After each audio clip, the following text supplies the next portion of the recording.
Our military veterans put their lives on the line to protect us, but are some getting a raw deal in retirement? Some who went to war came back to fight a battle, not with a foreign power, but an ex-spouse. Yeah, Team's Glenn Meek has been looking into a law designed to protect former military spouses and finds it's a hot topic among vets. Oh yeah, a military pension is not only a great recruiting tool for our armed forces, it also tends to be the single most valuable asset in a military marriage.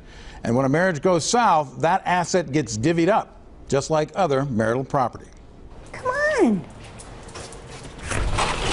Jax Garcia put in 20 years with the United States Navy, but her retirement is not working out as she planned. I was very, very proud. I was, I did my 20, I did it. And now it's just like I'm being punished for serving in the military. She feels that way because nearly half of her retirement pay is going to an ex-husband who has remarried and has his own job. The formula for what she must pay is dictated by a law dating back to the Reagan administration, called the Uniformed Services Former Spouses Protection Act, or FSPA. It was passed by Congress after a Supreme Court decision ruled that military pensions weren't community property. Now, thanks to FSPA, they are. Active duty personnel are not aware of this, and they'll get blindsided by it. I'm an active duty lieutenant colonel, divorced. As this Pentagon town hall video shows, even the Secretary of Defense wasn't familiar with the law when he was questioned about it by an Army colonel in 2005. I can't afford to write a check to my ex-husband every month. This is a statute? Right, it's a law. Sir, yes, sir. Uniformed Services Former Spouses Protection Act, which, sir, I was told that you supported. I've never heard of it.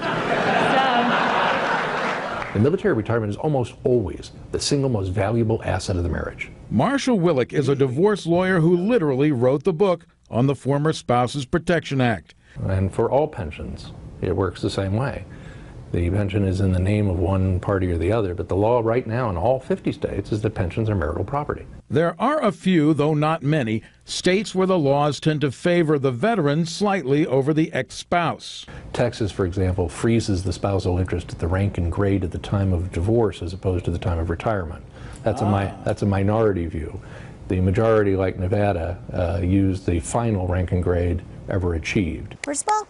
Jax Garcia understands there is little appetite in Congress to change the law, but from her perspective, it still seems unfair. If there's alimony, that ends at some point. Child support, that ends at some point. Unfair is it lasts for a lifetime. In the United States today, nobody is forced either to be in the military or to be married. It's all strictly voluntary.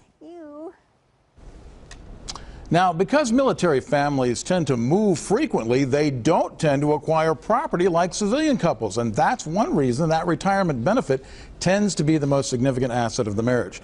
Congress has made it clear that ex-spouses who shared the burdens of military service by holding things together on the home front, however, should share in that retirement benefit as well. And sadly, unfortunately, it is something that a lot of veterans have to face because the divorce rate for veterans is higher than it is for civilians, and it's higher still when the service member is a woman and the spouse is a man, right? All right, thanks for pointing that out, Glenn.